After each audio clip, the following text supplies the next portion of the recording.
يا أيها الذين آمنوا اتقوا الله حق تقاته ولا تموتن إلا وأنتم مسلمون يا أيها الناس اتقوا ربكم الذي خلقكم من نفس واحدة وخلق منها زوجها وبث منهما رجالا كثيرا ونساء واتقوا الله الذي تساءلون به والأرحام إن الله كان عليكم رقيبا يا أيها الذين آمنوا اتقوا الله وقولوا قولا سديدا يصلح لكم أعمالكم ويغفر لكم ذنوبكم ومن يطع الله ورسوله فقد فاز فوزا عظيما أما بعد فإن أصدق الحديث كتاب الله وخير الهدى هدى محمد صلى الله عليه وعلى آله وسلم وشر الأمور محدثاتها فإن كل محدثة بدعة وكل بدعة ضلالة وكل ضلالة في النار. Jamaah kajian Masjid Imam Syafi'i Kota Mojokerto rahimani Allah wa iyyakum. Alhamdulillah, segala puji hanya milik Allah Subhanahu wa taala. Alladzi bi ni'matihi, yang dengan nikmat dan karunia dari Allah Subhanahu wa taala semata tatimmus shalihat, kebaikan-kebaikan menjadi sempurna. Kita lanjutkan kajian kitab kumpulan 88 Mutiara Faidah edisi yang pertama, yang mana kalau kita kembali kepada apa yang ada dalam daftar isi kitab ini, berisi sabda-sabda Rasulullah SAW dan juga berisi athar ucapan para sahabat radhiyallahu anhum. Dan kitab ini juga memuat perkataan para tabi'in, murid-murid para sahabat, dan juga perkataan para salafus salih rahimahumullahu alal jami'. Kemudian kitab ini ditutup dengan memuat perkataan ulama-ulama Ahlus Sunnati wal Jamaah di abad ini. Para jamaah rahmat Allah Subhanahu wa taala, kita lanjutkan, kita masih di dalam pembahasan perkataan ulama Ahlus Sunnati wal Jamaah di abad ini. Bagi yang memiliki kitabnya silakan dibuka halaman 81. Poin pembahasan, judul pembahasan yang ke-37, berjudul kesalahan fatal Ikhwanul Muslimin. Asy-Syaikh Shalih Al-Utsaimin hafizahullahu ta'ala, dan beliau adalah mantan Menteri Agama Kerajaan Saudi Arabia. Beliau berkata, min abrazi usuli jama'atil ikhwanil muslimin, min abrazi termasuk yang paling menonjol, yang paling tampak dari usuli, pokok-pokok, prinsip-prinsip dari jama'atil ikhwanil muslimin, dari jamaah al-ikhwan al-muslimin. Perlu diketahui al-ikhwan al-muslimin adalah sebuah kelompok pergerakan yang mereka sebenarnya memiliki niatan yang tidak jelek. Niatannya tidak jelek, tidak buruk, tidak tercela. Ingin memperjuangkan Islam dan ingin agama Islam ini bisa tegak di buminya Allah Subhanahu wa taala. Namun yang disayangkan dari kelompok ini adalah ketika mereka memperjuangkan Islam, mereka tidak merujuk kepada apa yang telah dicontohkan oleh Rasulullah SAW. Jadi mereka tidak mau mengikuti manhaj Nabi Muhammad SAW dalam memperjuangkan agama Islam. Bagaimana metode beragamanya para sahabat radhiyallahu anhum, sehingga dari sisi inilah mereka tercela. Dan mohon maaf, Ini yang membedakan antara Ahlus Sunnah wal Jamaah dengan kelompok-kelompok yang menyimpang. Ahlus Sunnah ketika membicarakan satu kelompok itu tidak membicarakan kesalahan personal dari kelompok tersebut, bukan membicarakan kesalahan pemimpinnya saja atau person-personnya, individu-individunya, tapi yang dibicarakan adalah manhajnya, cara beragama mereka, apa yang mereka lakukan, apa yang mereka yakini dan anut. Itu yang dibicarakan oleh ulama-ulama Ahlussunnati wal Jamaah. Sebaliknya mereka ketika menilai Ahlus Sunnah wal Jamaah tidak menilai dari apa yang disampaikan oleh Ahlus Sunnah wal Jamaah, tapi mereka biasanya memperbincangkan sebagian dari dai-dai Ahlus Sunnah wal Jamaah yang mungkin saja ada kesalahannya, karena tidak dipungkiri setiap manusia ini berpotensi untuk berbuat salah.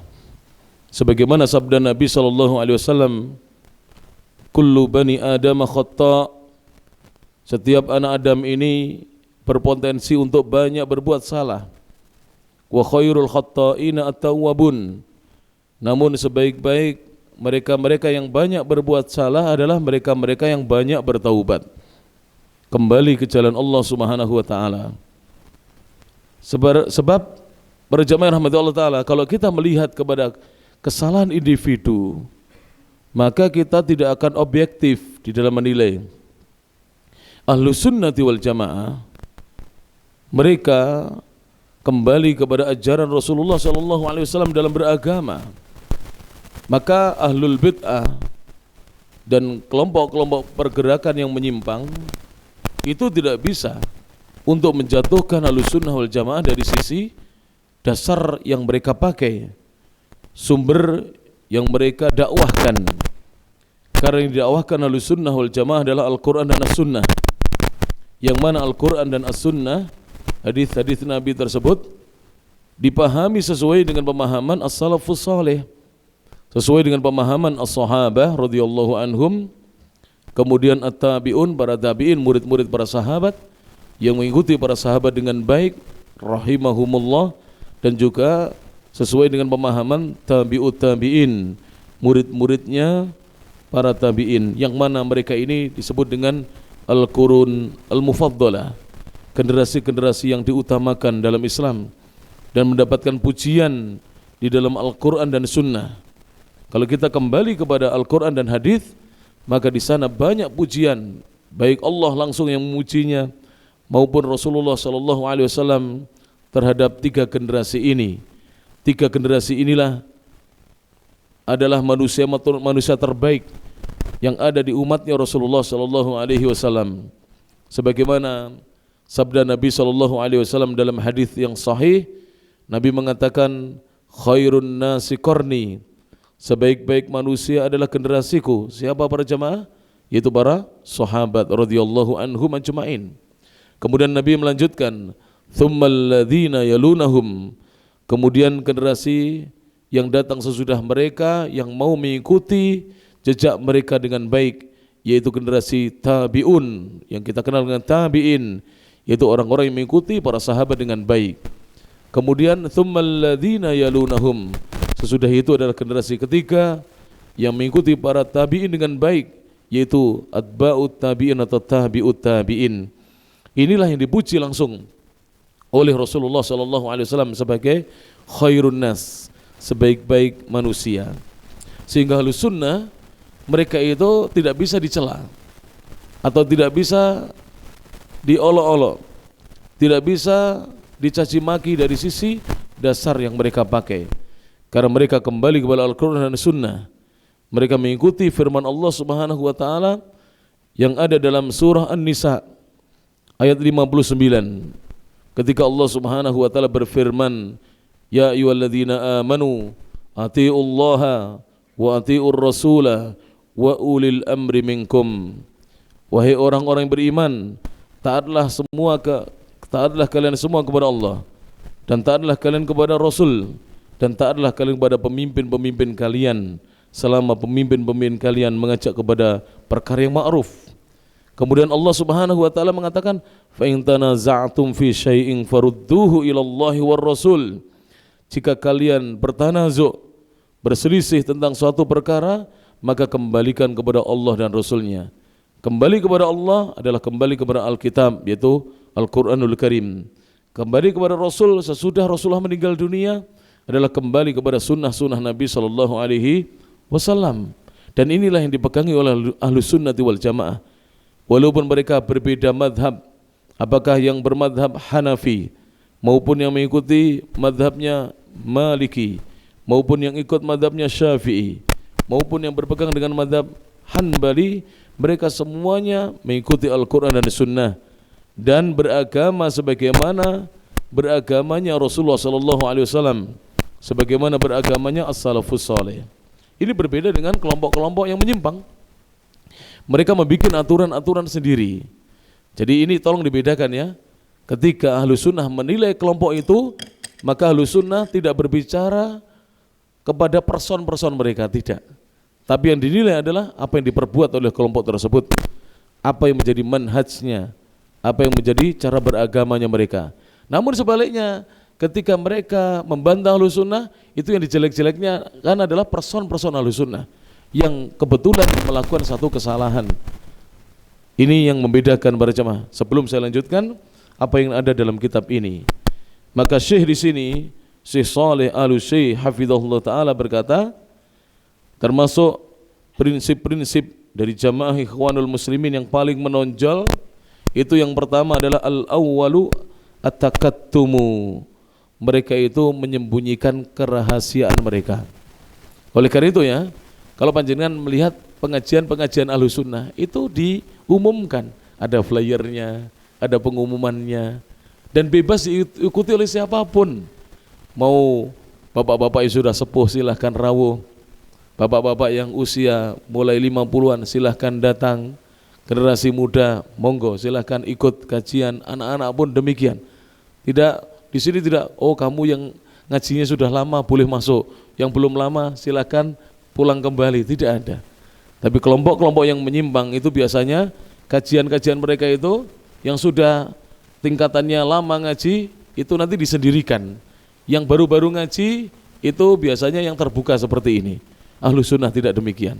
Lihat Ahlus Sunnah diumumkan jauh-jauh hari, ya, pengajiannya diumumkan jauh-jauh hari, diumumkan di medsos mereka, di Facebook mereka, di Twitter mereka, di Instagram mereka, di Telegram mereka, ya, diumumkan di WA mereka dan medsos-medsos yang lainnya.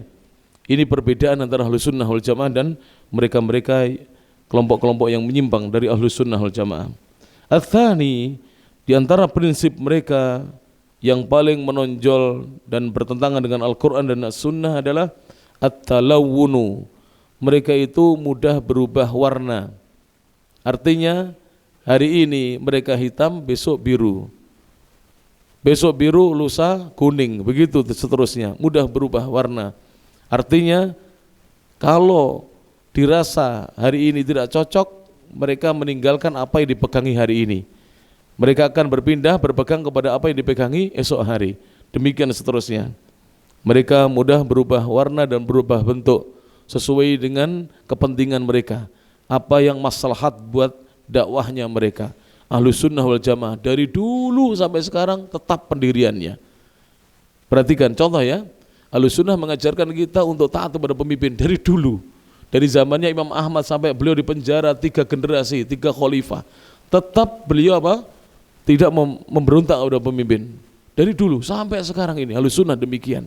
Tidak berubah pendiriannya. Dari dulu Ahlus Sunnah meyakini Allah itu di atas arasnya.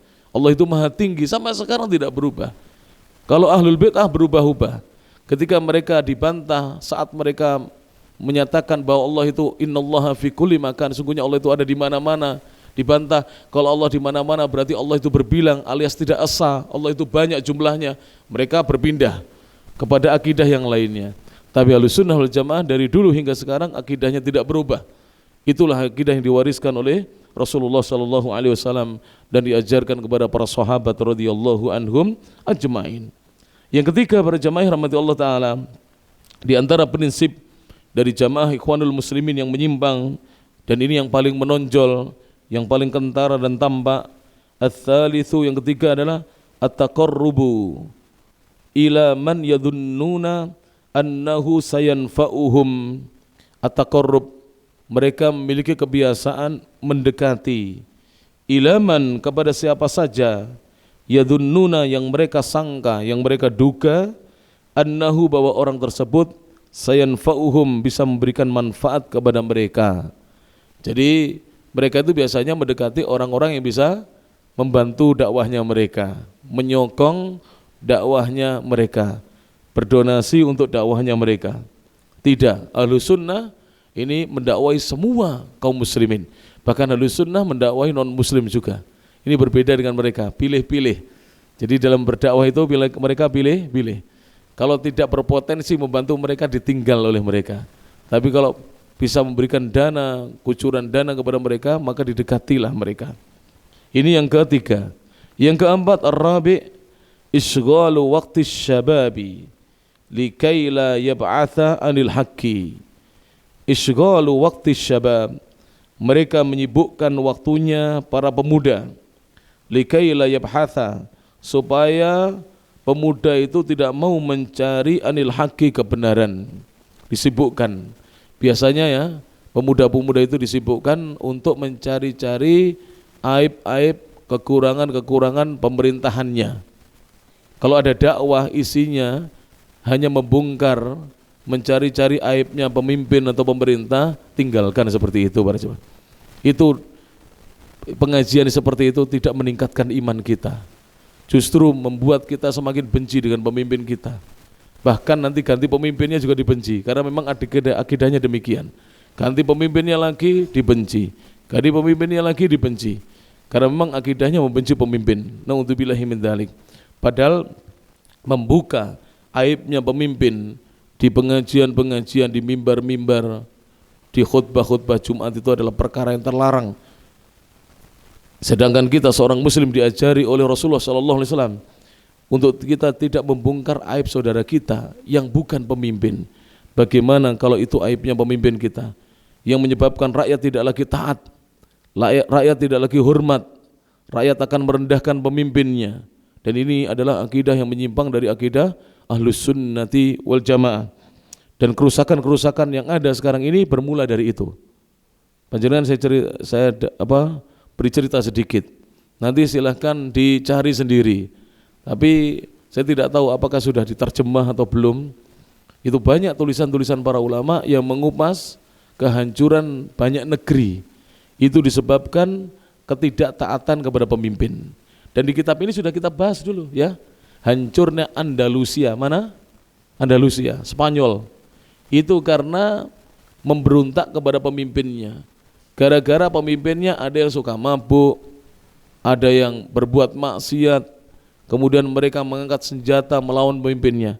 Walhasil apa? Hancur. Sekarang Islam hilang dari Andalusia. Itu akibatnya. Kalau seorang tidak taat kepada Rasulullah SAW. Sekarang pada jamaah rahmatullah ta'ala, lebih baik mana? Islam tetap ada di situ walaupun pemimpinnya pemabuk. Nanti bagaimana? Bukan kita diamkan, dinasihati. Ini tugasnya ulama untuk menasihati, untuk membimbing pemimpin agar meninggalkan perbuatan-perbuatan maksiat, bukan dilengserkan. Akibat dilengserkan sekarang Islam hilang dari Andalusia. Padahal Islam di sana berapa tahun? Ada yang tahu? Sebagian ulama mengatakan 700 tahun, sebagian mengatakan mendekati 800 tahun. 7 sampai 8 abad Islam ada di Andalusia dan melahirkan ulama-ulama besar. Melahirkan ulama-ulama besar dengan karya-karya mereka yang besar. Sekarang tidak ada lagi. Bahkan masjid pun sulit dicari di sana. Dan banyak lagi para jamaah rahmatullah ta'ala kalau kita mau mengkaji. Lihat Libya. Libya sebelum jatuhnya Muammar Gaddafi yang dikatakan diktator itu, Libya masih bisa hidup nyaman di sana, tentram para jamaah yang rahmati Allah Subhanahu wa taala. Beli apa-apa mudah. Harga-harga masih terjangkau. Bahkan pemerintah Libya memberikan beasiswa kepada mahasiswa asing untuk kuliah di sana. Banyak orang Indonesia, pemuda-pemuda Indonesia kuliah di Libya ya toh? Kita tahu itu. Bahkan bukan hanya pemuda Indonesia, Bahkan negara Libya pun membangun beberapa masjid di negeri kita. Sekarang setelah hancur bagaimana? Setelah diberontak, hancur, negaranya berkeping-keping, harga melonjak, melambung tinggi. Bukan hanya itu para jemaah, bertambah lagi jumlah orang-orang miskin di negara itu. Na'udzubillahi min dzalik. Dan keamanan pun tidak terjamin. Negeri mana lagi? Suriah, hancur berkeping-keping. Dahulu anak-anak muda itu banyak yang kuliah di Suriah, belajar dengan para ulama di negeri Syam, di negeri Suriah. Sekarang hancur berkeping-keping negaranya. Kita tidak tahu butuh berapa puluh tahun untuk pemulihan negeri tersebut. Ahlu sunnah yang meninggal dibunuh oleh Bashar Assad dan tentaranya sudah lebih dari 500 juta orang. 500.000 lebih ahlu sunnah meninggal dunia dibantai oleh tentara Syiah Nusairiyah. Ini akibat apa? Akibat sebagian ahlu sunnah tidak bersabar, tidak mengikuti jejaknya Nabi SAW, tidak mau mengikuti jejaknya Nabi SAW dalam berdakwah. Seandainya dakwah ditegakkan terus, fa insyaallah Allah akan memberikan pertolongan kepada kaum muslimin. Kemudian berjamaah yang kelima, di antara prinsip dari jamaah ikhwanul muslimin yang paling menonjol dan menentang pertentangan dengan Al-Quran dan Sunnah adalah al-khamis at-tahdhiru minal mukhalif. Mereka mentahdir siapa saja yang berbeda pandangan dengan mereka. Jadi siapapun yang berbeda pendapat dengan mereka, itu manusia ditahdir agar tidak dekat-dekat. Sehingga mereka merasa bahwa kelompok mereka lah yang telah berjuang untuk Islam. Adapun yang lainnya dianggap tidak berjuang untuk Islam. Na'udzubillahi min dzalik.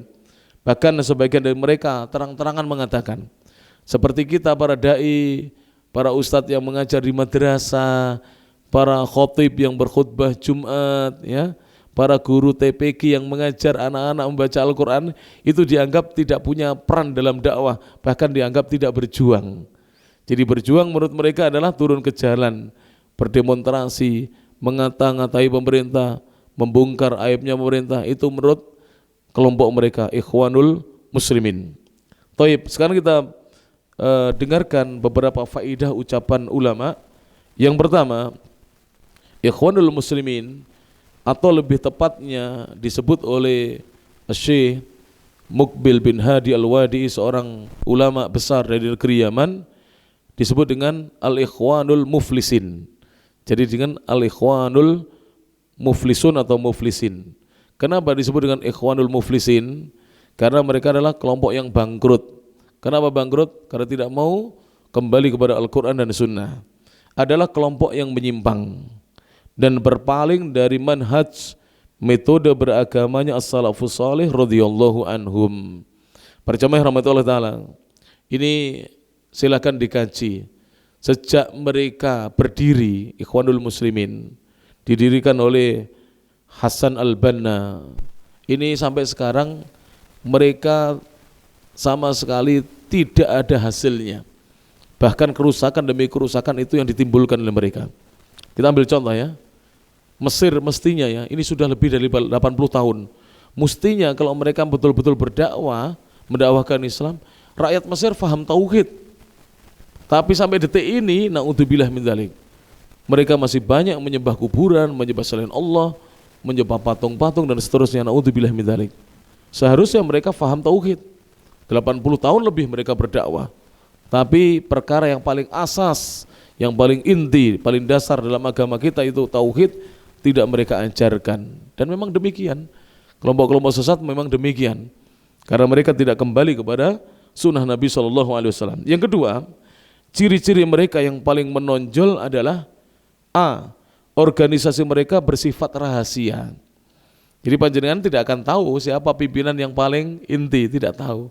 Bersifat rahasia. Peserta liqa itu pertemuan ya, pengajian mereka, yang pemula tidak akan tahu pertemuan khusus mereka. Jadi yang sudah lama mengaji itu jadwalnya yang pemula tidak tahu para jamaah. Ya rahmati Allah Subhanahu wa taala. Yang B, manhaj dakwah mereka, metode dakwah mereka mudah berganti-ganti warna dan bentuk sesuai dengan hal yang menguntungkan mereka. Jadi seperti itu, mudah berganti-ganti warna dan bentuk sesuai dengan hal yang menguntungkan mereka. C. Mereka hanya mau dekat dengan orang-orang yang bisa mereka manfaatkan. D. Tidak menyibukkan masa muda untuk mencari ilmu. E. Di antara ciri mereka yang paling menonjol, mentahdir. Mentahdir itu memperingatkan siapapun yang berseberangan dengan mereka. Siapapun yang menasihati mereka tidak digubris. Tokoh mereka tidak boleh dikritik. Bahkan ucapannya dianggap wahyu yang pasti benar. Jadi tokoh mereka tidak boleh dikritik. Bahkan ucapan tokohnya itu dianggap wahyu yang pasti benar. Tidak mau diluruskan sekalipun jelas kesalahannya. Ini ciri mereka. Yang ketiga, faedah dari ucapan ulama tersebut, wajib atas setiap muslim untuk mengikuti manhaj salaf Ahlus Sunnati wal Jamaah dan menjauhi firqah-firqah, kelompok-kelompok yang sesat. Misalnya di Indonesia ya para jamaah, kalau kita betul-betul menjalankan, kita ikuti ya madhabnya Imam Syafi'i, lurus kita ini. Masalahnya kita ini baru sebatas mengaku mengikuti Imam Syafi'i tapi betul-betul belum mengikuti. Coba saya mau sampaikan satu atau dua saja contoh. Al-Imam Syafi'i itu berpendapat sholat jamaah itu sunnah muakkadah. Ulama yang lain ada yang mengatakan fardu kifayah, ada yang mengatakan bahkan wajib atas setiap orang laki-laki yang sehat. Kita ambil pendapatnya Imam Syafi'i saja. Andaikan ya kita mengikuti pendapat Imam Syafi'i yang beliau berpendapat sholat berjamaah itu sunnah muakkadah, sunnah yang sangat ditekankan, pastilah kita semangat untuk sholat berjamaah. Kenapa? Karena di zaman para salaf, mereka kalau mengetahui ibadah ini dihukumi sunnah, maka mereka bersemangat untuk mengerjakan perkara sunnah itu. Berbeda dengan pemahaman kita kaum kholaf ini, kalau tahu ibadah itu sunnah, berarti boleh ditinggalkan. Berarti cukup kita sholat di rumah. Kemudian sekarang kita kaji bagaimana Imam Syafi'i, ulama besar yang berpendapat sholat berjamaah itu sunnah muakkadah dan wajib dihormati pendapatnya. Ternyata Imam Syafi'i tidak pernah ketinggalan sholat berjamaah. Bahkan beliau apabila tidak sedang kambuh penyakitnya, beliau terus jadi imam. Kalau jadi imam sholat berjamaah enggak? Jadi imam berjamaah. Beliau jadi imam. Bahkan Imam Ahmad apabila Imam Syafi'i jadi imam, Imam Ahmad berkunut subuh. Padahal Imam Ahmad berpendapat kunut subuh itu tidak ada sunnahnya. Tapi ketika imamnya adalah Imam Syafi'i gurunya, Imam Ahmad ikut mengangkat tangan dan mengaminkan doanya Imam Syafi'i dalam kunut subuh. Namun Imam Syafi'i jika kambuh penyakitnya, tahu penyakitnya Imam Syafi'i? Ambien wazir itu. Ambien itu. Maka beliau menjadi makmum karena keluar darah kelihatan di jubahnya beliau yang putih, darahnya keluar. Maka beliau mundur untuk menjadi makmum saja, tidak menjadi imam karena akan mengganggu konsentrasi makmum yang di belakangnya. Itu Imam Syafi'i. Kita alhamdulillah tidak ambien aja gak ke masjid ya. Imam Syafi'i ambien sampai berdarah-darah masih ke masjid. Kenapa kaum muslimin sekarang seperti itu? Karena salah di dalam memahami agama. Menganggap bahwa perkara sunnah itu boleh ditinggal karena tidak berdosa. Berarti sholat di rumah itu wajib, kalau di masjid itu tidak wajib, tidak berdosa. Imam Syafi'i berpendapat tidak demikian. Sunnah muakkadah ini sunnah yang sangat ditekankan untuk dikerjakan, tidak ditinggalkan kecuali dalam kondisi-kondisi yang memang tidak mampu pergi ke masjid, hujan, angin kencang, sakit dan seterusnya, yang dia tidak mampu untuk pergi ke masjid. Ini satu pendapat ya. Kita sudah jauh dari apa yang dijalankan oleh Al-Imam Asy-Syafi'i rahimahullahu ta'ala. Belum pendapat-pendapat beliau yang lainnya. Sekarang kan banyak orang menghina wanita yang menutupi wajahnya atau cadar.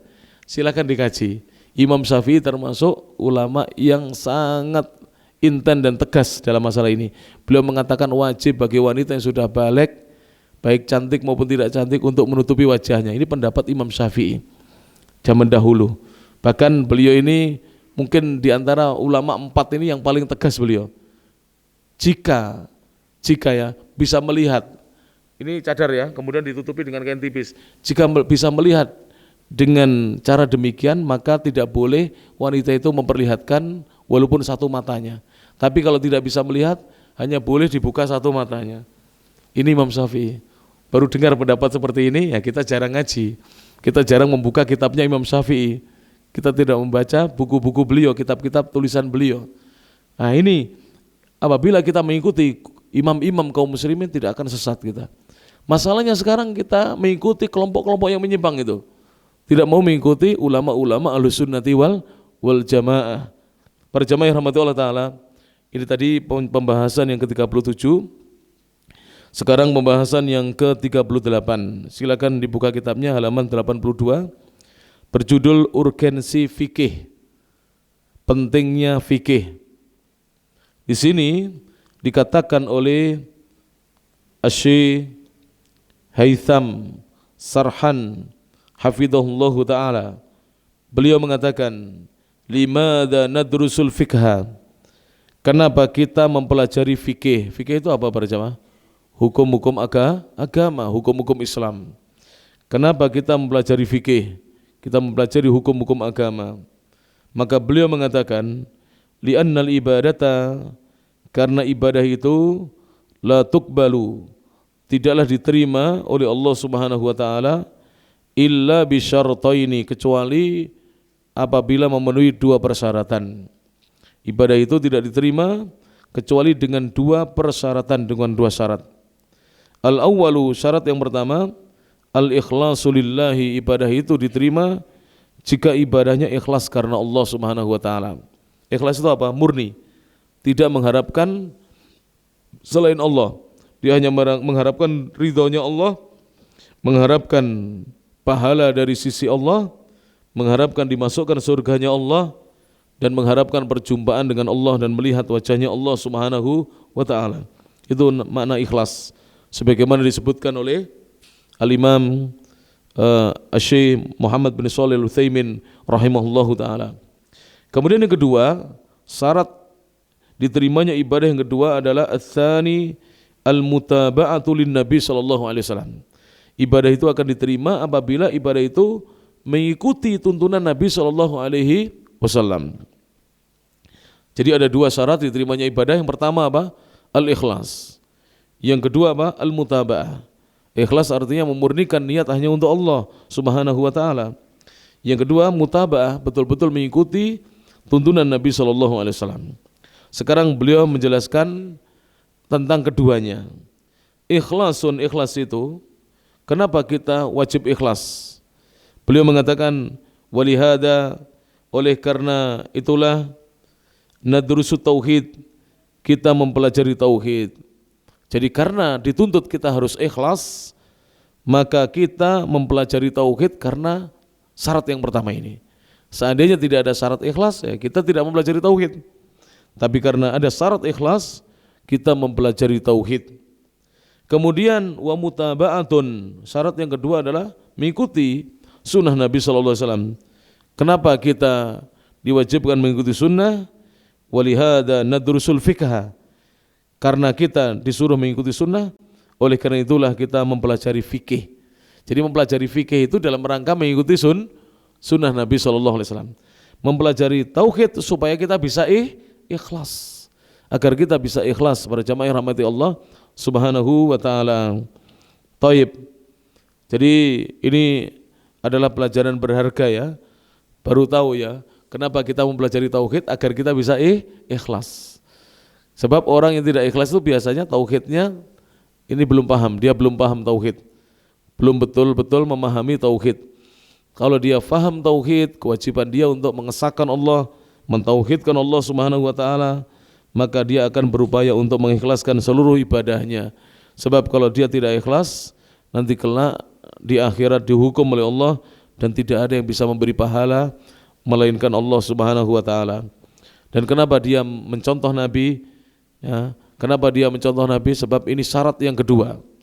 Dan supaya kita bisa mencontoh Nabi, kita mempelajari fikih agar kita bisa mencontoh Rasulullah sallallahu alaihi wasallam. Pembahasan yang berikutnya pada jamaah rahmatullah taala yang ke-39 halaman 83. berjudul Tips Bergaul Bersama Manusia. Jadi agar kita bisa bergaul bersama manusia, ini ada tipsnya, ada kiat-kiatnya. Syekh Ahmad Khutaibah hafizahullah ta'ala berkata, At-ta'amulu ma'an nasi, bermuamalah atau bergaul dengan manusia, bergaul bersama manusia, in lam yakun lillah, jika niatnya bukan karena Allah, fahuwa mut'ibun jiddan, maka hal itu melelahkan sekali. Maka mari para jamaah, ketika kita bergaul dengan manusia, kita bermuamalah dengan manusia, apakah dalam bisnis atau ketika kita berada di tempat kerja kita, di kantor kita, di perusahaan yang kita bekerja, dan juga bergaul dengan tetangga, ini kalau ikhlas karena Allah, insya Allah kita mampu bergaul dengan mereka. Tapi kalau kita tidak ikhlas karena Allah, maka sangat melelahkan sekali bergaul dengan manusia. Karena mencari orang yang baik itu susah. Adapun yang tidak baik di mana-mana ada, di pasar ada, di kantor ada, di pabrik ada, bahkan di masjid pun ada, ya. Di lingkungan kita, di masyarakat kita, di RT kita ada. Maka hendaknya kita bergaul dengan manusia itu ikhlas karena Allah Subhanahu wa taala, bukan karena selain Allah. Thayyib. Apa faedah ucapan ulama? Yang pertama, wajibnya bermuamalah, bergaul dengan manusia karena Allah Ta'ala. Inilah yang akan mendatangkan pahala surga. Kita ambil contoh para jamaah ya. Panjenengan sudah berbuat baik. Setiap ketemu tetangga, panjenengan menyapa, senyum, kemudian bertanya kabar atau mengucapkan salam. Tapi ternyata dia senyum saja tidak, apalagi menjawab salam kita atau menjawab sapaan kita. Maka kalau kita bermuamalah yang seperti itu karena Allah, besok kita tetap salam, besok kita tetap senyum. Tapi kalau kita bukan karena Allah, besok berhenti. Ra usah disopo, wong ra iso guyu misalnya gitu ya. Dan ini terjadi di masyarakat ya, seperti itu. Thayyib, saya yakin Bapak-bapak yang mengamalkan ini bisa merasakan kadang-kadang disapa, tidak mau menjawab sapaan kita, kita senyum, dia malah apa? Cemberut dengan kita. Maka ikhlaskan karena Allah Subhanahu wa taala. Termasuk di rumah kita, suami dengan istri yang ikhlas, bergaul dengan baik, istri dengan suami, orang tua dengan anak. Jangan ada perpisahan di antara kita sampai saling membenci. Suami membenci istrinya, istri membenci suaminya, bapak, ibu membenci anaknya, anak membenci orang tuanya, naudzubillah min dzalik, saudara membenci saudaranya, saudari membenci saudarinya. Jangan sampai demikian. Maka niatkan karena Allah Subhanahu wa taala. Kita ingin pahala. Kita ingin pahala, bukan ingin balasan orang yang baik. Yang kedua, bergaul dengan manusia yang tidak karena Allah benar-benar sangat melelahkan. Jadi kalau kita bergaul dengan manusia bukan karena Allah, itu melelahkan. Para jamaah rahmat Allah Subhanahu wa taala. Sambil contoh ya, panjenengan punya mobil ya. Kemudian panjenengan berbuat baik, sudah ngaji di Masjid Imam Syafi'i Mojokerto ini. Kemudian minjami tetangganya mobil. Kembali bensinnya tidak diisi, apalagi BBM naik ya. Kemudian kotor, bahkan joknya ada yang sobek, ada yang seperti kena silet atau kena puntung rokok. Kalau panjenengan ya tidak ikhlas karena Allah, melelahkan sekali tuh. Itu nanti pegel itu apa bahasa Indonesia ya? Marahnya itu bisa bukan berjam-jam, bisa berhari-hari, bahkan berpekan-pekan, berbulan-bulan. Kalau kita bukan karena Allah Subhanahu wa taala. Tapi kalau kita karena Allah, ya sudah. Pulang tidak diisi ya, nanti kita isi sendiri. Insya Allah rezeki Allah itu luas, maha luas. Allah itu maha luas rezekinya. Diisi sendiri, ya tak? Tidak diisi tidak mengapa. Tidak dibersihkan ya kita bersihkan sendiri. Kita cuci sendiri, itu mobil kita sendiri ya tak? Mungkin orang pinjam tidak merasa memiliki, ya kan? Hanya pinjam saja, dikembalikan malah kotor, malah ada yang rusak mobil kita. Ya sudah, sabar saja. Bergaul karena Allah itu insya Allah tidak melelahkan. Tapi bermuamalah dengan manusia yang tidak karena Allah itu sangat melelahkan para jamaah. Ya rahmatullah taala. Ini pelajaran berharga ya ini ya. Maka dari itu Rasulullah SAW dalam hadis yang hasan ya, dan hadisnya sudah sangat sering dibacakan oleh para ulama, yaitu ketika Rasul mengatakan ittaqillaha haitsuma kun, bertakwalah kamu kepada Allah dimanapun kamu berada. Wa atbi'is sayyi'atal hasanata tamhuha, iringi perbuatan buruk dengan kebaikan, niscaya kebaikan itu akan menghapuskannya. Wa khaliqin nas bi khuluqin hasan, bergaulah dengan manusia dengan akhlak yang, pergauli manusia dengan akhlak yang baik. Jadi kita disuruh mempergauli manusia dengan akhlak yang baik. Saya tanya, kira-kira Rasul tahu tidak kalau manusia itu ada yang baik ada yang buruk? Ya, tahu Rasul. Tapi kenapa Rasul mengatakan baik yang kamu pergauli itu orangnya baik, maksudnya kamu disambut dengan baik, dia berterima kasih denganmu maupun balasannya dia buruk, tetap kamu disuruh dengan akhlak yang baik. Insyaallah itu menuai atau mendulang pahala di sisi Allah Subhanahu wa taala. Sudah masuk Isya? Adzan dulu. Nah. Kalau Bapak-bapak sabar, hari ini kita khataman aja, dikatamkan ya. Kita khataman, nanti dalam bulan yang akan datang kitabnya ganti. Sebagaimana perjanjian kita dahulu. Jadi setelah kitab terjemahan, besok kitab yang berbahasa Arab. Ini kitab ini saya yang terjemahkan sendiri ini ya. Jadi saya yang terjemahkan sendiri. Asalnya berbahasa Arab, kemudian saya terjemahkan. Jadi nanti berarti kitab berikutnya kita berbahasa Arab, gantian ya. Jadi supaya begitu. Baik, silakan adzan. Kita lanjutkan. Alhamdulillahi wahda wassalatu wassalamu ala man la nabiyya ba'da wa ala alihi wa sahbihi wa man wala. Pembahasan berikutnya silakan dibuka kitabnya halaman 84. Poin yang ke-40. Berjudul Hakikat Persatuan. Kiai Haji Zainuddin MZ rahimahullahu taala berkata, ini saya nukilkan dari ucapan Kiai Zainuddin.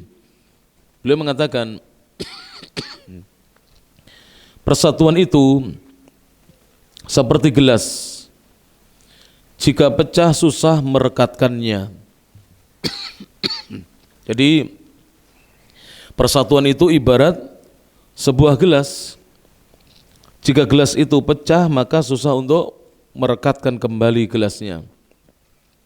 Apa faedah ucapan dai tersebut? Yang pertama, pentingnya menjaga persatuan. Jadi tolong berjamaah yang rahmati Allah Ta'ala, dijaga persatuan kaum muslimin. Jangan mudah berpecah belah. Menjaga persatuan bukan berarti kita mendiamkan kemungkaran, tidak. Apabila ada kesalahan dan kemungkaran, kita nasihati, kita perbaiki, kita melakukan nahi mungkar. Tapi menjaga persatuan adalah satu kewajiban tersendiri.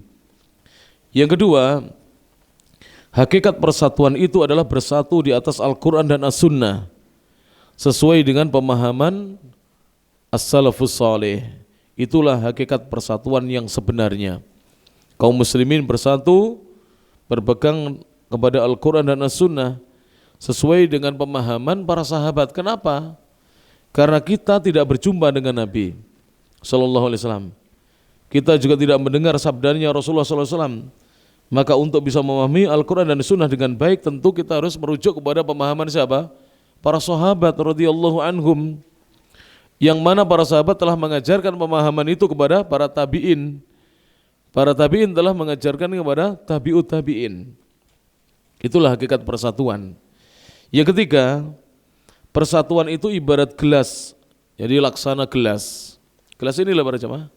Itu kalau jatuh ke lantai, pecah, maka sulit untuk menyatukan kembali, merekatkan kembali. Jika telah pecah atau retak, sulit untuk direkatkan kembali seperti semula. Yang keempat, Kiai Haji Dr. Honoris Causa Zainuddin Hamidi MZ rahimahullahu ta'ala. Saya lupa, jadi MZ itu singkatan, cuma saya tidak ingat siapa singkatannya itu. Mungkin nama bapaknya, biasanya demikian. Beliau adalah seorang da'i yang dikenal dengan da'i sejuta umat karena dakwahnya dapat menyentuh seluruh lapisan masyarakat. Beliau adalah santri dari Kiai Haji Idham Khalid rahimahullah. Beliau alumni S1 YIN Syarif Hidayatullah Jakarta. Mendapatkan gelar doktor kehormatan dari Universitas Kebangsaan Malaysia. Lahir di Jakarta tanggal 2 Maret 1952 dan wafat pada tanggal 5 Juli 2011 di Jakarta. Jadi ketika meninggal usianya masih berapa? 59 tahun, masih muda beliau. Rahimahullah ta'ala. Semoga Allah merahmati dan mengampuni dosa-dosa Kiai Haji Zainuddin MZ. Pembahasan yang berikutnya yang ke-41 berjudul waspadalah terhadap kesombongan. Al-Ustaz Dr. Abu Abdul Muhsin Firanda Andirja MA Hafizahullah ta'ala berkata, sombong itu bukan hanya pada perkara dunia. Seseorang bisa sombong dikarenakan ilmu agamanya, bisa sombong karena gelarnya, bisa sombong karena sanadnya. Ada orang itu sombong karena memiliki sanad Al-Quran, sanad hadis, sanad kitab-kitab para ulama dan seterusnya. Bisa sombong karena gurunya, karena pernah belajar dengan ustadz ini, kiai ini, dia sombong dengan gurunya. Bisa sombong karena masjidnya, mungkin masjidnya dia yang paling ramai, jamaahnya paling penuh, sombong karena masjidnya. Bisa sombong karena majelis taklimnya, atau karena bacaan tajwidnya yang bagus, atau karena sedekahnya dan lain-lain sebagainya. Maka Al-Ustadz Firanda berkata hafizahullah ta'ala, jangan sampai ibadahmu yang seharusnya menjadikanmu semakin tawadhu malah menjerumuskan dirimu di dalam kesombongan dan menilai rendah orang selainmu. Maka hindari para jemaah, jauhi. Iblis diancam neraka dan dipastikan masuk neraka disebabkan apa? Kesombongan. Bahkan iblis tidak mau bersujud dalam rangka memuliakan Adam, juga sebabnya adalah karena kesombongan. Dan dia juga diusir dari surga disebabkan apa? Kesombongan. Pembahasan yang berikutnya, yang ke-42. Ini juga masih tentang kesombongan, berjudul binasa karena sombong. Al-Ustadz Badrus Salam LC Hafizahullah ta'ala berkata, seorang ustadz lulusan Universitas Islam Madinah. Beliau adalah salah satu penggagas dari Radio Roja TV, Radio Roja dan Roja TV. Beliau mengatakan, dahulu saat Namrud bersombong diri, menyombongkan dirinya dan mengaku sebagai Tuhan, disebutkan bahwa Allah mengirimkan nyamuk yang kecil untuk membunuhnya. Jadi Namrud ini meninggal karena nyamuk yang kecil. Dan juga ketika Fir'aun bersombong dan mengaku Tuhan, Allah kirimkan belalang dan kodok yang membinasakannya. Di zaman ini, ketika banyak orang yang sombong kepada Allah dan syariatnya Allah, Allah kirimkan virus yang amat kecil, tak terlihat, yang menghancurkan kesombongan manusia. Betul atau betul ini para jemaah? Masya Allah. Saya tadi maghriban itu banyak yang batuk-batuk, banyak yang bersin-bersin. Saya tadi Pak berangkat dari Pare itu, alhamdulillah sehat walafiat. Ini saksinya Mas Fauzi. Sudah dekat ini loh, berangkal atau mana itu? Tahu-tahu gebres. Terus sampai di sini saya minta dibuatkan apa? Ini jahe ini. Dan sempat minum obat satu ini. Masya Allah. Jadi apa yang kita sombongkan? Kalah dengan apa? Virus yang kecil. Saya punya saudara itu 2 pekan. Kalau kita bilang 2 minggu. Batuk ngigil tidak sembuh-sembuh. Anaknya saudara saya. Batuk ngigil tidak sembuh-sembuh masuk rumah sakit. Anak saya juga batuk terus. Subhanallah. Jadi kesombongan orang sekarang hanya kalah dengan apa? Virus para jemaah. Ya rahmati Allah subhanahu wa ta'ala. Namun bagi orang yang beriman, maka penyakit itu menjadi rahmat dan penggugur dosa-dosanya insyaallah ta'ala. Tapi jangan sombong ya, karena Allah itu sudah banyak membinasakan kaum-kaum terdahulu dikarenakan sombong. Yang ke-43 berjudul benar kata guru kita. Al-Ustadz Abu Ibrahim Muhammad Ali AM Hafizahullah ta'ala berkata, biasa ngisi di sini beliau ya. Dia biasanya penampilannya sarungan ya kan. Ya, kopiah putih, pakai kacamata sekarang ya, pakai kacamata. Ustadz Muhammad Ali dari Pasuruan ya. Pimpinan pondok pesantren apa namanya? As-Sunnah di Pasuruan. Saya nukilkan ucapan beliau di sini. Dahulu sering kita dengar guru kita berkata, dahulu ya para kiai, para ustadz sering mengatakan ini. La ya'rifu qimata syai'. Tidaklah seseorang itu mengetahui nilainya sesuatu, betapa mahalnya nikmat Allah, illa kecuali faqiduhu, orang yang kehilangan nikmat tersebut. Jadi orang itu baru mengetahui betapa besar nikmatnya Allah saat dia kehilangan nikmat tersebut.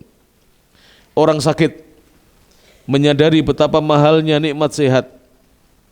Orang miskin mengetahui betapa nikmatnya menjadi orang kaya. Hari ini perkataan guru kita terbukti. Hari ini perkataan guru kita tersebut terbukti betapa berharganya nikmat berjabat tangan dengan sesama, ngobrol, bercanda, dan berkumpul dengan rekan. Betapa tinggi nikmat, nilai nikmat bermajlis dalam pengajian. Betapa besar anugerah Allah berupa nikmat sholat berjamaah di rumah Allah. Betapa beruntungnya mendapatkan nikmat bisa belajar, bertanya jawab, dan berdiskusi secara langsung dengan para guru dan ustadz. Betapa besar nikmat kita bisa menjenguk orang sakit. Hari ini kita kehilangan itu semua. Allah sedang menguji kita dengan makhluk tak kasat mata berupa virus COVID-19. Karena ucapan beliau ini ditulis ketika awal-awal COVID. Ya Allah, lindungilah kami dari segala keburukan. Jadikan kami manusia yang taat lagi pandai bersyukur kepadamu akan segala nikmat-Mu. Allahumma inni ala dzikrika. Ya Allah, tolonglah aku untuk bisa mengingat-Mu, wa syukrika, dan bersyukur kepadamu, wa husni ibadatik, dan untuk memperbagus ibadah kepadamu. Hadis riwayat Abu Dawud nomor 1522 dengan sanad yang sahih. Benar para jemaah. Bahkan beberapa waktu yang lalu ya, saya sempat ya agak tersinggung begitu ya. Jadi ada seorang di masjid ya ketemu begini, ya jamaah pengajian, saya lupa jamaah pengajian atau takmirnya. Saya ajak jabat tangan itu, tangannya ditarik begini. Jadi masih ada yang tidak mau jabat tangan sampai detik ini. Masih ada yang tidak mau jabat tangan sampai detik ini. Saya tadi sholat memakai masker, kenapa? Karena pernah saya bersin tidak pakai masker, itu di samping saya seperti bagaimana begitu. Jadi kelihatan itu, langsung agak menjauh, padahal awalnya rapat softnya itu. Begitu saya bersin agak kakinya ditarik gitu. Maka saya pakai masker berjamaah. Di zaman ini, lihat, kalau sudah dicabut satu nikmat oleh Allah Subhanahu wa Ta'ala. Poin yang berikutnya, yang ke-44, carilah kebenaran. Ini saya nukilkan dari ucapan Al-Ustadz Amir Al-Qadiri. Beliau berkata, cari dan pelajarilah kebenaran, dan janganlah kau mencari pembenaran. Bagaimana itu para jemaah? Apa bedanya cari kebenaran dengan mencari pembenaran? Kalau cari kebenaran, kita tidak beramal dulu, kita belajar dulu, begitu tahu ilmunya kita amalkan ilmu tersebut. Kalau cari pembenaran, kita beramal dulu, ngikuti orang. Nanti kalau ditanya orang dalilmu mana, baru cari-cari dalil. Ini tidak tepat. Seorang yang beragama itu belajar dahulu, baru setelah tahu kebenaran dia mengamalkan ilmunya. Selalu saja, selalu ada alasan untuk pembenaran perbuatan kudeta, menggibah, menggunjing penguasa, dan aksi demonstrasi. Jadi di sini beliau membicarakan tentang orang-orang yang suka berkudeta, melakukan kudeta, yang suka menggibah, menggunjing, membicarakan aibnya penguasa atau pemimpin, dan yang suka turun ke jalan untuk demonstrasi. Beliau mengatakan, athar Muawiyah lah. Jadi kadang-kadang dijadikan dalil adalah atharnya Muawiyah, athar Abu Sa'id lah, athar Sa'id bin Jubair lah. Demikianlah du'atul fitnah, dai penyeru kepada fitnah, selalu mencari pembenaran untuk membela penyimpangan mereka, muter-muter cari dalil untuk melegalkan pendapatnya Padahal dalil yang paling sahih mutawatir dan sharih muhkam itu adalah dalil yang jelas lagi tepat adalah dalil khawarij yang menggibah penguasa, mendemo penguasa dan mengkudeta penguasa. Jadi kalau kita cari dalil pada siapa? Kita nanti akan ketemu ya di dalam hadis-hadis Nabi maupun athar-athar para sahabat. Itu yang menggibah suka membicarakan aibnya pemimpin itu adalah khawarij, bukan ahlu sunnah. Yang suka mendemo khawarij, yang suka mengkudeta khawarij. Panjenengan cari ya, kan kita di Indonesia ini madhabnya Syafi'i, silakan cari dari mulai Imam Syafi'i, murid-muridnya beliau Imam Ahmad, Imam Al-Muzani, ya itu dicari sampai ke bawah, sampai ulama Syafi'iyah di zaman ini tidak ada satupun ulama Syafi'iyah yang memperbolehkan membicarakan aibnya pemimpin di mimbar-mimbar, yang memperbolehkan turun ke jalan mendemo penguasa tidak ada, yang memperbolehkan untuk mengkudeta apalagi memberontak. Oleh karenanya mengikuti kaum salaf diikat dengan kata bil ihsan. Sebagaimana dalam surah At-Taubah surat ke-9 ayat 100 Allah mengatakan walladzina taba'uhum bi ihsan, dan orang-orang yang mengikuti mereka mengikuti sahabat Al-Ansar dan sahabat Al-Muhajirin bi ihsan dengan baik. Jadi ada kata-kata bi ihsan. Dan siapa yang mengikuti para salaf bi ihsan? Tentunya orang-orang yang mereka berjalan di bawah jalannya Ahlus Sunnah wal Jamaah. Pembahasan yang berikutnya yang ke-45. Faidah berpuasa.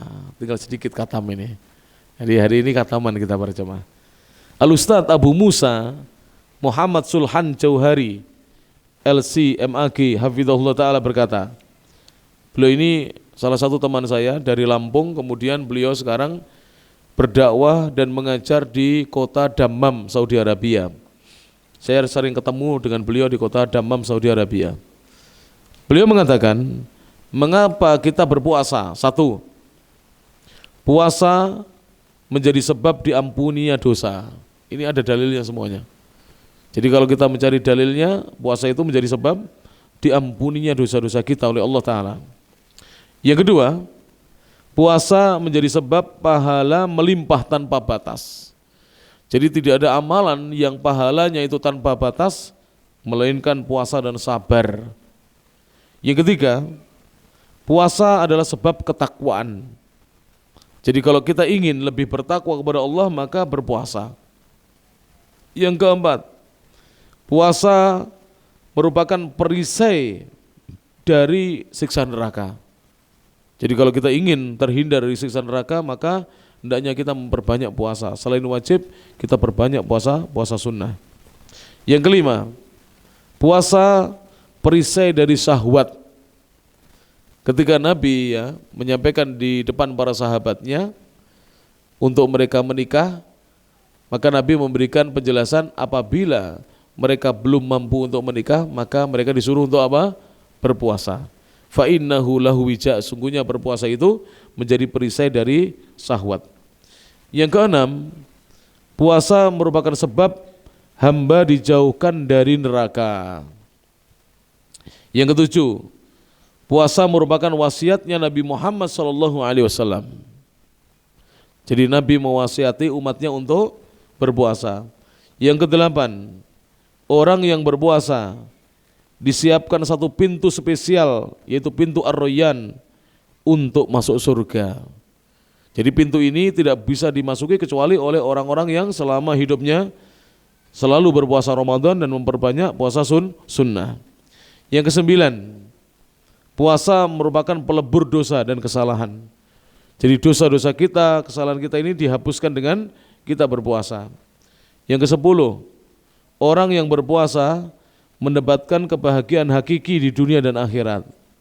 Orang yang berpuasa mendapatkan kebahagiaan hakiki di dunia dan di akhirat. Saya melihat para jemaah di antara santri-santri kita maupun ustadz-ustadz yang rajin puasa itu, Masya Allah ya, kelihatan bahagia walaupun kadang-kadang uangnya mereka pas-pasan, uangnya sedikit. Saya kalau setiap Senin itu ngajar, saya tidak puasa, harus saya tanya santri, antum puasa? Sebagian ustadz, Masya Allah, walaupun mereka puasa itu belajar, duduk lama, mereka kelihatan bahagia. Itulah kebahagiaan orang-orang yang mau berpuasa. Yang ke-11, bau mulutnya orang yang berpuasa lebih wangi di sisi Allah daripada harum semerbaknya kasturi. Di sisi Allah lah, bukan di sisi manusia ya. Kalau di sisi manusia terkadang bau mulut kita orang yang berpuasa tidak enak, tapi di sisi Allah lebih wangi. Yang ke-12, puasa dapat memberi syafaat. Jadi kelak pada hari kiamat, puasa itu memberi syafaat kepada orang yang mau melakukannya selama di dunia. Yang ke-13, puasa pengusir dengki, kebencian dan was-was dalam hati. Jadi bagi kita kaum muslimin dan muslimat yang punya penyakit suka dengki, hasad, kemudian memiliki kebencian kepada saudaranya, coba berpuasa. Insya Allah akan hilang sifat-sifat buruk tersebut. Yang ke-14, puasa merupakan pintu kebaikan. Betul ya. Ketika kita berpuasa, coba kita baca Quran, kita sedekah, kita sholat malam, ya, sholat tarawih. Tapi setelah puasa bagaimana? Alhamdulillah. Setelah kita keluar dari bulan Ramadan bagaimana para jamaah? Nah, tidak lagi itu ya. Berarti puasa merupakan pintu kebaikan. Yang ke-15, siapa yang wafat saat puasa dijanjikan masuk surga.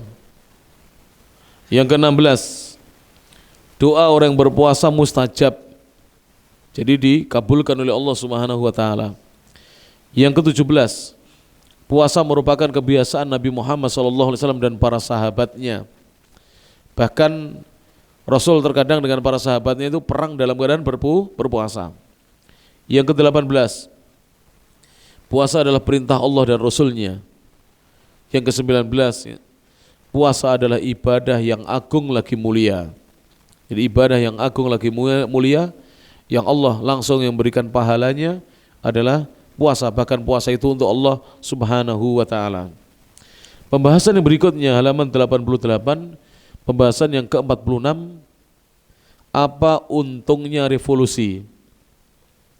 Thaib, oleh Gus Yus. Penulis mengatakan dakwah terhenti, masjid tak lagi kokoh berdiri, keamanan tak ada lagi, keluar rumah menjadi ngeri, rakyat menderita dan kekurangan gizi, generasi bangsa menangisi pendemonstrasi yang menjadi penyebab hancurnya negeri dan pupusnya cita-cita tinggi. Ya Allah, jauhkanlah negeriku dari demonstrasi, revolusi dan para dai provokasi.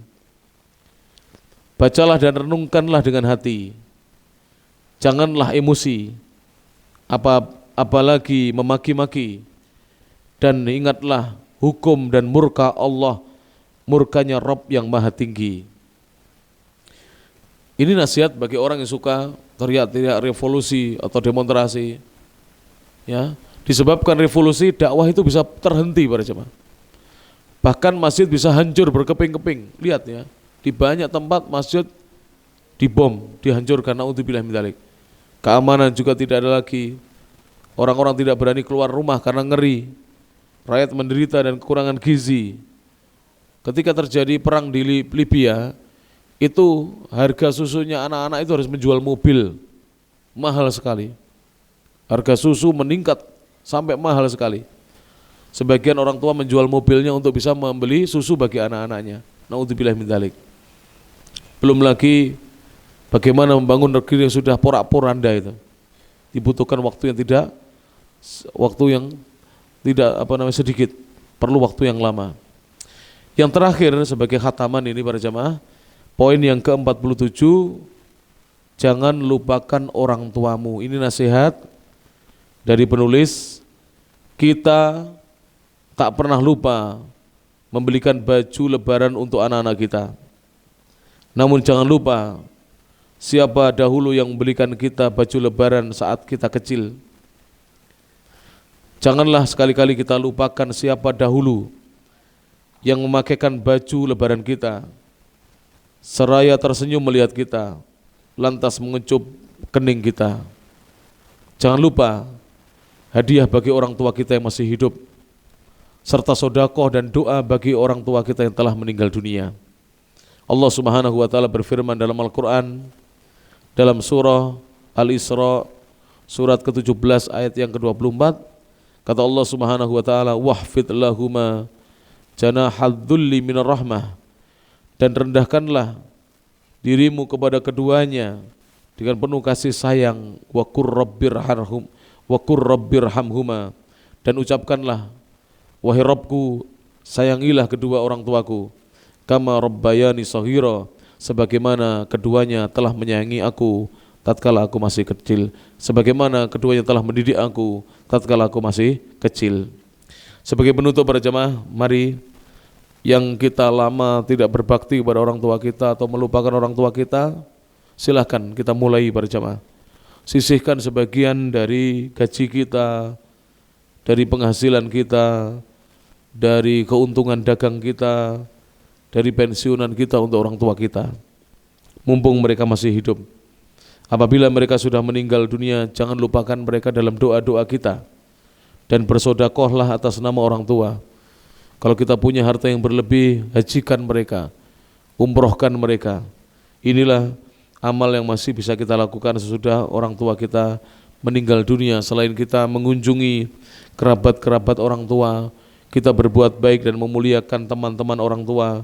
Itulah diantara amalan-amalan yang bisa kita perbuat sesudah mereka meninggal dunia. Adapun ketika masih hidup, maka berbaktilah kepada orang tua kita. Demikian alhamdulillah pada hari ini, tanggal berapa ini para jemaah? Enggak, hijriah, dilihat hijriah adalah. Tanggal berapa? Kemarin Selasa itu tanggal 13, 14, 15 ya. Malam 16, berarti 16 Rabiul Akhir, Rabiul Tsani, tahun 1444 Hijriah. Bertepatan dengan tanggal berapa ini? 11 November, kemarin Hari Pahlawan, tahun 2022 Miladiah ya. Alhamdulillah kita menghatamkan kitab ini. Tolong ditulis yang ya. Katam tanggal berapa para jamaah, ditulis tanggal 16. Jadi katamnya tanggal berapa? 16 Rabiul Akhir ya, 16 Rabiul Akhir. Jadi 16 Rabiul Tsani. Rabiul Tsani itu bulan keempat ya. Jadi 16 Rabiul Akhir, tahun 1444 Hijriah. Bertepatan dengan tanggal berapa? 11 November ya, tahun 2022 Miladiah. Alhamdulillah kita menghatamkan kitab ini. Nanti insya Allah untuk kitab berikutnya kita tunggu saja insya Allah. Dan sebagaimana yang sudah biasa kita lakukan, kalau kita menghatamkan kitab yang berbahasa Indonesia, insya Allah kita ganti dengan kitab yang bukan terjemahan, yang kitab yang berbahasa Arab, insya Allah ta'ala. Demikian yang bisa disampaikan. Kula matur nuwun dumateng takmir Masjid Imam Syafi'i Mojokerto ingkang sampun paring wekdal lan panggenan dumateng kula panjenengan kangge ngangsu kawruh kangge melajari ilmu agama Islam. Lan ugi kula matur nuwun dumateng para jamaah, Bapak Ibu, hadirin hadirat, kaum muslimin muslimat ingkang sampun kersa karaya-raya rawuh ing majelis ilmu menika. Mugi-mugi karawuhan kula panjenengan, tuginipun kula panjenengan wonten majelis ilmu menika kacaret kalian malaikat-malaikatipun Allah dados amal soleh kula panjenengan ingkang mangke kita ajeng-ajeng mugi-mugi amal-amal soleh kala wau pahalanipun saged dadosaken abot pemberat timbangan amal kebajikan kula panjenengan wonten ngarsanipun Allah Subhanahu wa taala. Mekaten kirang langkungipun nyuwun ngapunten. Akhirul kalam, subhanakallahumma bihamdik, asyhadu an la ilaha illa anta, astaghfiruka wa atubu ilaik. Wa akhiru da'wana anil hamdulillahi rabbil alamin. Assalamualaikum warahmatullahi wabarakatuh.